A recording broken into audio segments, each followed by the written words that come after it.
Welcome to Dweller of the Dark. We're a channel honoring the yellowed and blackened bones of many prominent authors. We will be digging up several obscure, strange, and forgotten authors who influenced many of the great horror, science fiction, and fantasy writers today. Comment below if you like.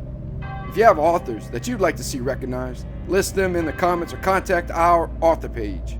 Subscribe for more tales of the horrifying, obscure, strange, and forgotten. We'll have quite a collection climbing out of the tombs. If you like any of our tales, ring the bell and crush the like button below. Authors, always looking for fresh blood. Contact us for more information. Check out our other stories on YouTube and our websites. On YouTube, Dweller of the Dark. Official website, dwellerofthedark.com. You can find us on Facebook, Jeffrey LeBlanc, horror writer. Our books are on Amazon and Kindle. Follow us on Twitter and Instagram, and you can support us on Bandcamp and Patreon if you like. Children of horror, follow me as we cross the ghoul-guarded gateways, the labyrinth of the lost, and the decrepit crypt into that cherished abyss that is moonlight, swamp, and darkest night. Forever are we outsiders to this world and the coil that is man. And for that, relish in the strange, the grotesque, and the unnerving as we push ever farther without a torch, flashlight, or candle into shadowed waterways, fog-fetid bayous, and amongst moss-covered oaks. These truly are our home. Our name is Legion, horror fans, for we are many. My Legion, walk the cobweb cyclopean stairs with me. Climb the bat-filled bell tower on the expanse of endless night wind, and fly through mist into ancient cypress as we learn the mysteries of creatures in the dark.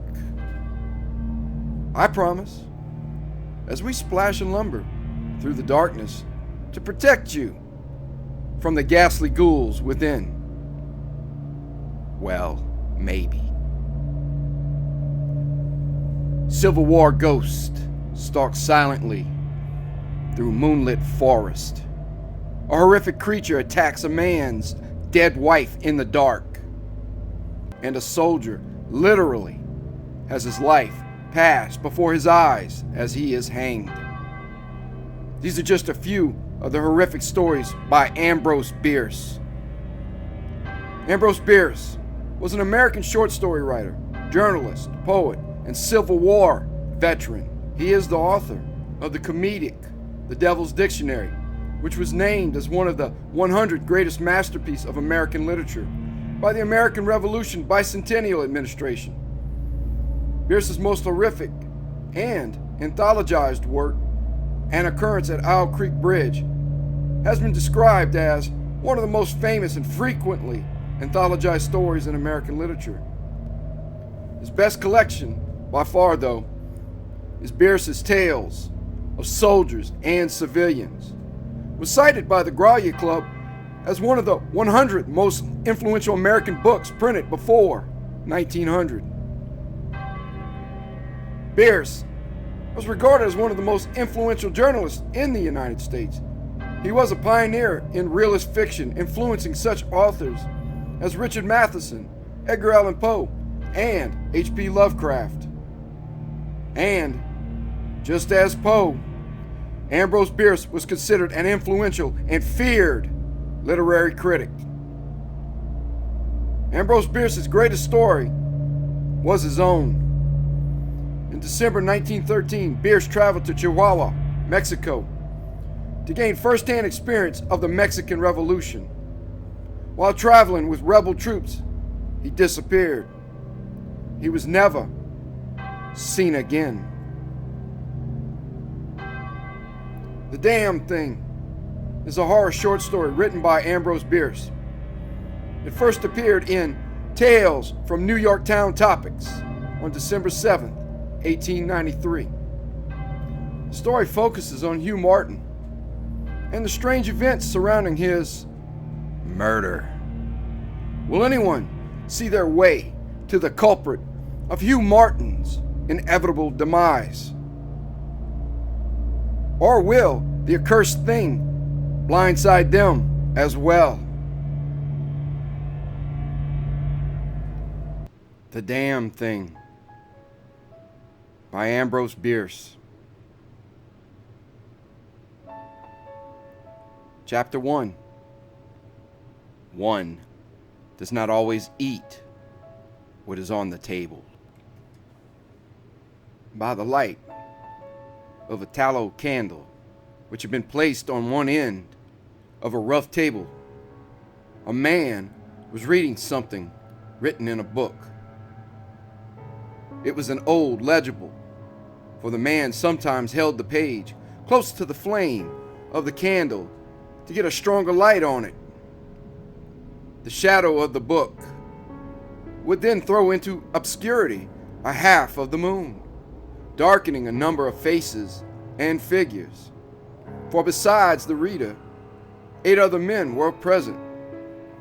7 of them sat against the rough log walls, silent, motionless, and the room being small, not very far from the table. By extending an arm, any one of them could have touched the 8th man, who lay on the table, face upward, partly covered by a sheet, his arms at his sides. He was dead. The man with the book was not reading aloud, and no one spoke. All seemed to be waiting for something to occur. The dead man only was without expectation. From the blank darkness outside came in, through the aperture that served for a window, all the ever unfamiliar noises of night in the wilderness. The long, nameless note of a distant coyote, the still, pulsing thrill of tireless insects in trees, strange cries of night birds, so different from those of the birds of day, the drone of great blundering beetles, and all that mysterious chorus of small sounds that seem always to have been but half heard when they have suddenly ceased, as if conscious of an indiscretion. But nothing of all this was noted in that company. Its members were not overmuch addicted to idle interest in matters of no practical importance. That was obvious in every line of their faces, obvious even in the dim light of the single candle. There were evidently men of the vicinity, farmers and woodsmen. The person reading was a trifle different. One would have said of him that he was of the world, worldly, albeit there was that in his attire which attested a certain fellowship with the organisms of his environment. His coat would hardly have passed muster in San Francisco. His footgear was not of urban origin, and the hat that lay by him on the floor, he was the only one uncovered, was such that if one had considered it as an article of mere personal adornment, he would have missed its meaning. In countenance, the man was rather prepossessing, with just a hint of sternness, though that he may have assumed or cultivated as appropriate to one in authority. For he was a coroner. It was by virtue of his office that he had possession of the book in which he was reading. It had been found among the dead man's effects in his cabin, where the inquest was now taking place. When the coroner had finished reading, he put the book into his breast pocket. At that moment, The door was pushed open, and a young man entered. He, clearly, was not of mountain birth and breeding. He was clad as those who dwell in cities. His clothing was dusty, however, as from travel. He had, in fact, been riding hard to attend the inquest. The coroner nodded. No one else greeted him. "We have waited for you," said the coroner. "It is necessary to have done with this business tonight." The young man smiled. "I'm sorry to have kept you," he said. "I went away, not to evade your summons, but to post to my newspaper an account of what I suppose I am called back to relate." The coroner smiled. "The account that you posted to your newspaper," he said, "differs, probably, from that which you will give here under oath." "That," replied the other, rather hotly, and with a visible flush, "is as you please. I used manifold paper, and have a copy of what I sent. It was not written as news, for it is incredible, but as fiction. It may go as a part of my testimony under oath." "But you say it's incredible." "That is nothing to you, sir. If I also swear that it is true." The coroner was silent for a time, his eyes upon the floor. The men about the sides of the cabin talked in whispers, but seldom withdrew their gaze from the face of the corpse. Presently, the coroner lifted his eyes and said, "We will resume the inquest." The men removed their hats. The witness was sworn. "What is your name?" the coroner asked. "William Harker." "Age?" 27. "You knew the deceased, Hugh Morgan?" "Yes." "You were with him when he died?" "Near him." "How did that happen? Your presence, I mean." "I was visiting him at this place to shoot and fish. Part of my purpose, however, was to study him and his odd, solitary way of life. He seemed like a good model for a character in fiction. I sometimes write stories.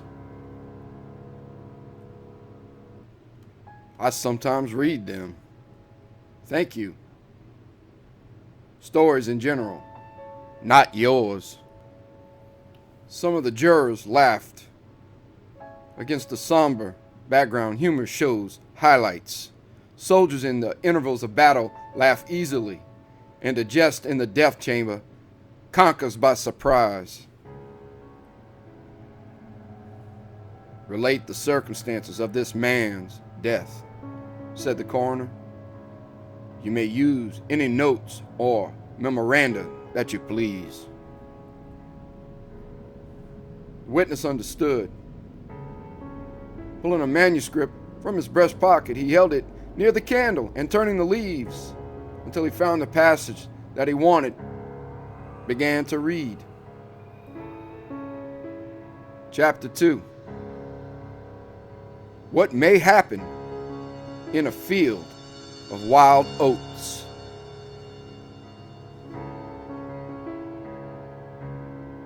The sun had hardly risen when we left the house.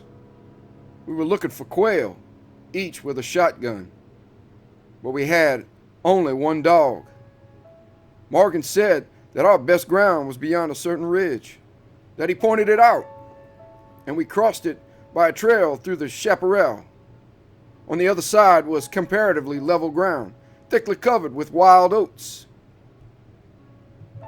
As we emerged from the chaparral, Morgan was but a few yards in advance.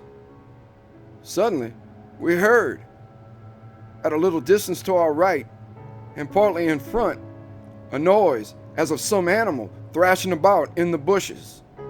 which we could see were violently agitated.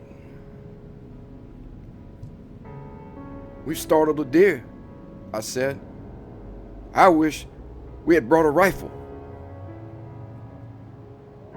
Morgan, who had stopped and was intently watching the agitated chaparral, said nothing, but had cocked both barrels of his gun and was holding it in readiness to aim.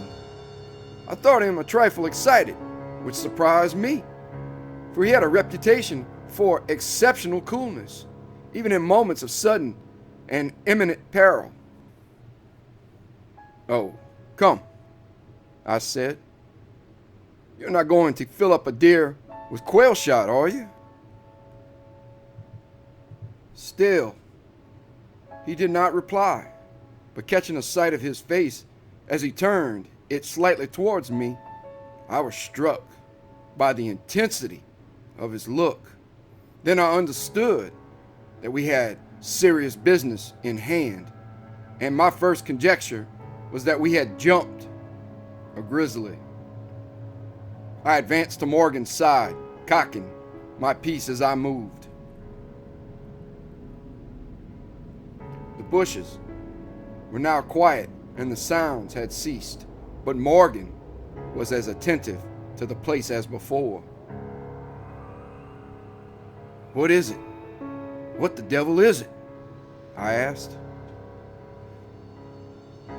"That damn thing," he replied without turning his head. His voice was husky and unnatural. He trembled visibly. I was about to speak further when I observed the wild oats near the place of the disturbance moving in the most inexplicable way. I can hardly describe it. It seemed as if stirred by a streak of wind, which not only bent it, but pressed it down, crushed it so that it did not rise.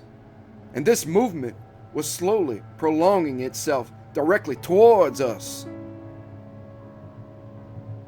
Nothing that I had ever seen had affected me so strangely as this unfamiliar and unaccountable phenomenon. Yet I am unable to recall any sense of fear. I remember and tell it here because, singularly enough, I recollected it then, that once in looking out of an open window, I momentarily mistook a small tree close at hand for one of a group of larger trees at a little distance away. It looked the same size as the others, but being more distinctly and sharply defined in mass and detail, seemed out of harmony with them. It was a mere falsification of the law of aerial perspective, but it startled, almost terrified me. We so rely upon the orderly operation of familiar natural laws that any seeming suspension of them is noted as a menace to our safety, a warning of unthinkable calamity. So now, the apparently causeless movement of the herbage and the slow, undeviating approach of the line of disturbance were distinctly disquieting. My companion appeared actually frightened, and I could hardly credit my senses when I saw him suddenly throw his gun to his shoulder and fire both barrels at the agitated grain. Before the smoke of the discharge had cleared away, I heard a loud, savage cry, a scream like that of a wild animal, and flinging his gun upon the ground, Morgan sprang away and ran swiftly from the spot. At the same instant, I was thrown violently to the ground by the impact of something unseen in the smoke, some soft, heavy substance that seemed thrown against me with great force. Before I could get upon my feet and recover my gun, which seemed to have been struck from my hands, I heard Morgan crying out as if in mortal agony. and mingling with his cries were such horrid, savage sounds as one hears from fighting dogs. Inexpressibly terrified, I struggled to my feet and looked in the direction of Morgan's retreat. And may heaven, in its mercy, spare me from another sight like that. At a distance of less than 30 yards was my friend, down upon one knee, his head thrown back at a frightful angle, hatless, his long hair in disorder, and his whole body in violent movement from side to side, backward and forward. His right arm was lifted and seemed to lack the hand. At least, I could see none. The other arm was invisible. At times, as my memory now reports this extraordinary scene, I could discern but a part of his body. It was as if he had been partly blotted out. I cannot otherwise express it. Then a shifting of his position would bring it all into view again. All this must have occurred within a few seconds, yet in that time, Morgan assumed all the postures of a determined wrestler vanquished by superior weight and strength. I saw nothing but him, and him not always distinctly. During the entire incident, his shouts and curses were heard, as if through an enveloping uproar of such sounds of rage and fury as I had never heard from the throat of a man or brute.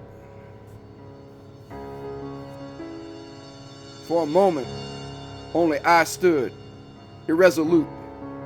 Then throwing down my gun, I ran forward to my friend's assistance. I had a vague belief that he was suffering from a fit or some form of convulsion. Before I could reach his side, he was down and quiet. All sounds had ceased, but with a feeling of such terror as even these awful events had not inspired, I now saw again the mysterious movement of the wild oats, prolonging itself from the trampled area about the prostrate man towards the edge of a wood. It was only when it had reached the wood that I was able to withdraw my eyes to look at my companion. He was dead. Chapter 3. A man, though naked, may be in rags. The coroner rose from his seat and stood beside the dead man. Lifting an edge of the sheet, he pulled it away, exposing the entire body, altogether naked and showing, in the candlelight, a clay-like yellow.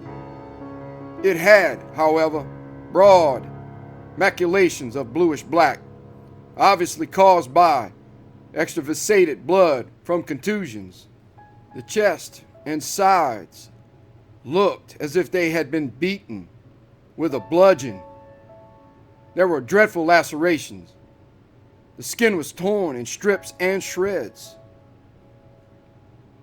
The coroner moved round to the end of the table and undid a silk handkerchief which had been passed under the chin and knotted on the top of the head. When the handkerchief was drawn away, it exposed what had been the throat. Some of the jurors, who had risen to get a better view, repented their curiosity and turned away their faces. Witness Harker went to the open window and leaned out across the sill, faint and sick.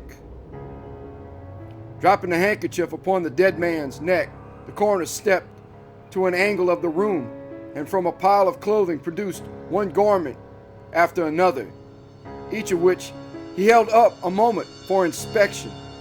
All were torn and stiff with blood. The jurors did not make a closer inspection. They seemed rather uninterested. They had, in truth, seen all this before, the only thing that was new to them being Harker's testimony. "Gentlemen," the coroner said, We have no more evidence, I think. Your duty has been already explained to you. If there's nothing you wish to ask, you may go outside and consider your verdict. The foreman rose, a tall, bearded man of 60, coarsely clad. I should like to ask one question, Mr. Coroner, he said. What asylum did this last witness escape from? Mr. Harker, said the coroner gravely and tranquilly, from what asylum did you last escape?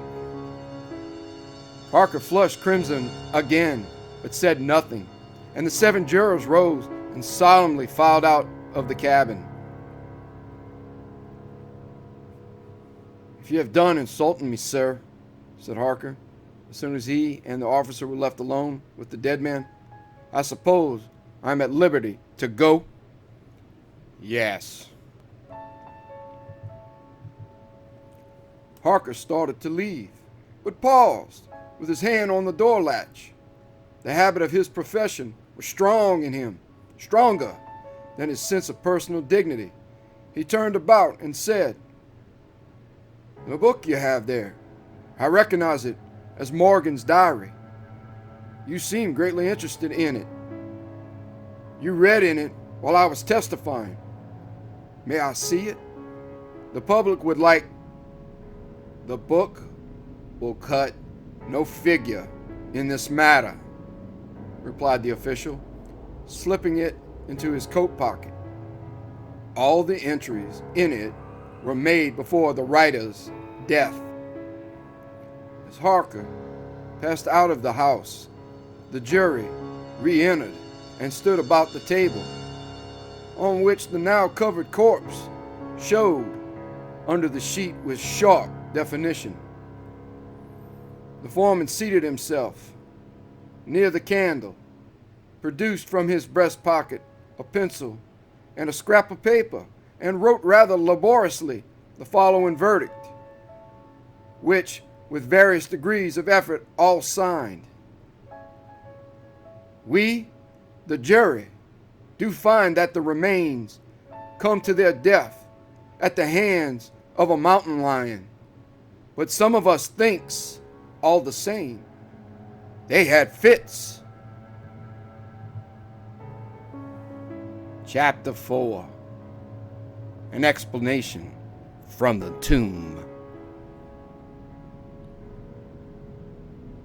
In the diary of the late Hugh Morgan are certain interesting entries having, possibly, a scientific value as suggestions. At the inquest upon his body, the book was not put in evidence. Possibly the coroner thought it not worthwhile to confuse the jury. The date of the first of the entries mentioned cannot be ascertained. The upper part of the leaf is torn away. The part of the entry remaining follows: would run in a half circle, keeping his head turned always toward the center, and again he would stand still, barking furiously.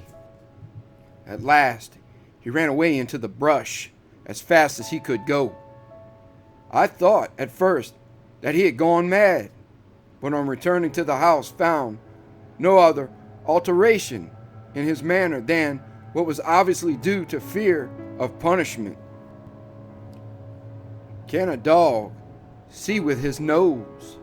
Do odors impress some cerebral center with images of the thing that emitted them? September 2nd. Looking at the stars last night as they rose above the crest of the ridge east of the house, I observed them successively disappear from left to right. Each was eclipsed but an instant, and only a few at a time. But along the entire length of the ridge, all that were within a degree or two of the crest were blotted out. It was as if something had passed along between me and them. But I could not see it, and the stars were not thick enough to define its outline. Ugh! Don't like this. Several weeks' entries are missing. 3 leaves being torn from the book. September 27th. It has been about here again. I find evidences of its presence every day. I watched again all last night, in the same cover, gun in hand, double charged with buckshot. In the morning, the fresh footprints were there as before. Yet, I would have sworn that I did not sleep. Indeed, I hardly sleep at all.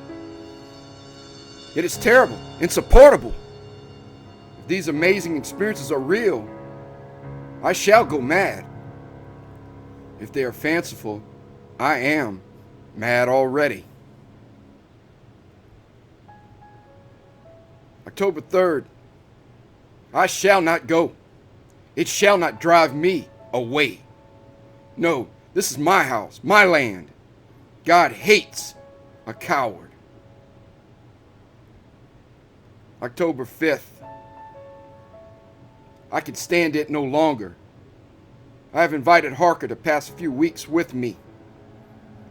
He has a level head. I can judge from his manner if he thinks me mad.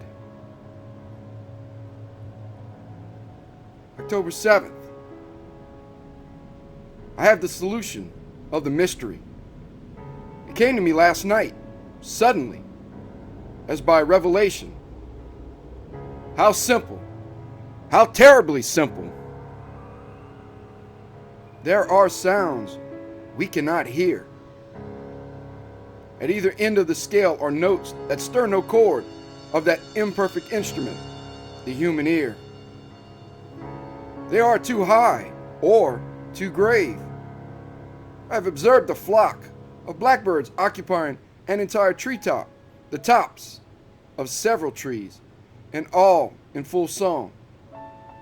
Suddenly, in a moment, at absolutely the same instant, all spring into the air and fly away. How? They could not all see one another.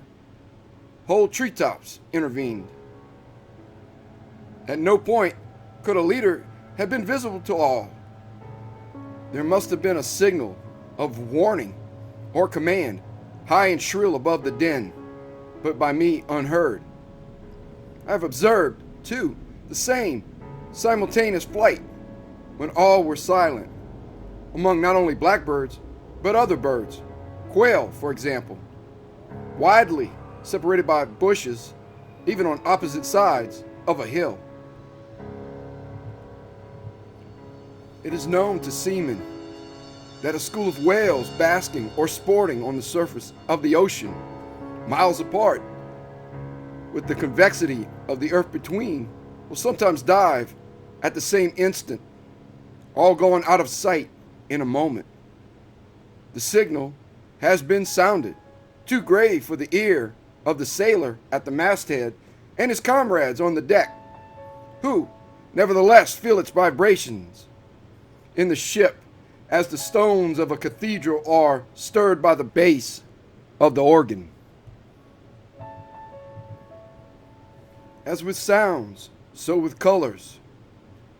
At each end of the solar spectrum, the chemist can detect the presence of what are known as actinic rays.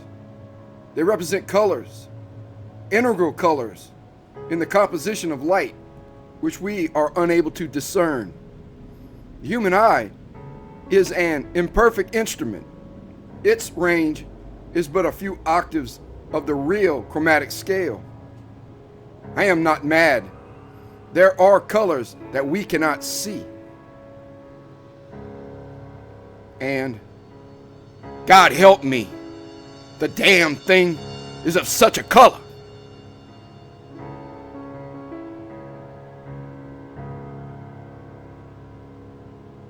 Thank you for listening. Have a great night.